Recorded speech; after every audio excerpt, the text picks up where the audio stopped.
Madame Rothschild à la chasse ombre lune dans un mail privé prouvant que l'affaire Charlie Hebdo était une opération du Mossad. Nous sommes tous terroristes maintenant. Attentat à Paris.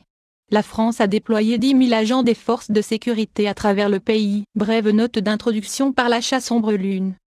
Je viens de recevoir un mail de mon amie électrisante Ellie Katnelson, alias Madame Rothschild, une aristocrate allemande de Rothschild en filiation qui a basculé avec sa famille après certains événements traumatisants au cours de son adolescence, y compris la mystérieuse mort de sa mère dans les Alpes suisses en 1989. Le courriel m'a été envoyé, le dimanche 11 janvier 2015 à 5h56, c'est-à-dire, hier. Je la transcris exactement comme écrit, sauf pour une ou deux modifications mineures dans un souci de clarté supplémentaire. Vous devez vous faire votre propre opinion. S'il y a quelque vérité dans ces révélations refroidissantes. Pour ma part je reste indécis, comme c'est à mon habitude, préférant garder l'esprit ouvert jusqu'à ce que les faits soient clairement établis. Mail de Ellie Katnelson. Cher Lachat, je ne vais pas écrire à la section commentaires de votre site, comme vous le suggérez, parce que je ne peux pas m'empêcher de penser que cela serait trop enfantin de le faire. Mais ce que je dirais catégoriquement, sur la base de mes sources privées, vous le savez, je suis une résidente en France, et de nombreux amis en haut lieu à Paris et ailleurs. Non seulement je crois que le cirque de Paris n'a pas été fait par les musulmans, mais je le sais réellement par certitude.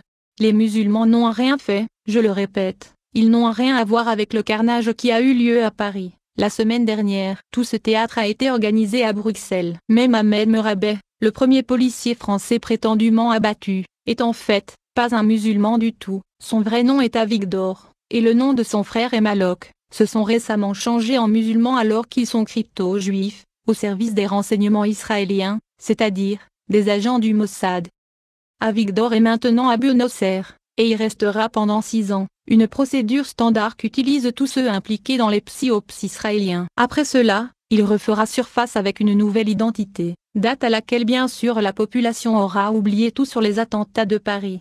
Rappelez-vous l'affaire Gladio? Eh bien, si vous ne le faites pas, vous n'avez pas que vous vivez à travers elle en ce moment. Lachat, je suis bien connu pour être en mesure de bavarder sans fin et d'écrire, même à plus grande longueur. Donc c'est tout pour le moment. Je vous écrirai un courriel peut-être en mars quand je reviens en France et au Royaume-Uni de Sydney. Heureusement, il n'y aura pas plus à tergiverser, et nous pouvons nous asseoir et déguster un verre de vin ensemble, comme il sied à deux reines, une reine de drame, moi, l'autre une reine de mystère, vous. C'est tout, ma chère. Bye pour le moment. Tu m'as manqué. Elika. Post-scriptum. En ce qui concerne la farce des paris, j'ai oublié de te mentionner le montant à laquelle de tels joueurs sont payés.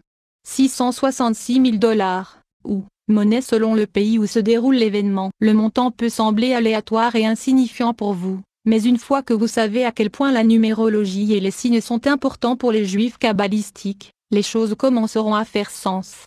En outre, les caractéristiques du nombre 6, vous remarquerez que c'est le nombre d'années pendant lesquelles les commandos effectuant les opérations souterraines ne sont pas autorisés à refaire surface. Ils doivent se terrer pendant 6 ans. L'apprentissage d'une nouvelle vie de respectabilité impeccable vivant sous leur personnage nouvellement inventé. Quand ils sortent enfin en pleine lumière du jour, il n'est plus jamais dans le pays où ils ont effectué leurs opérations de théâtre originaux.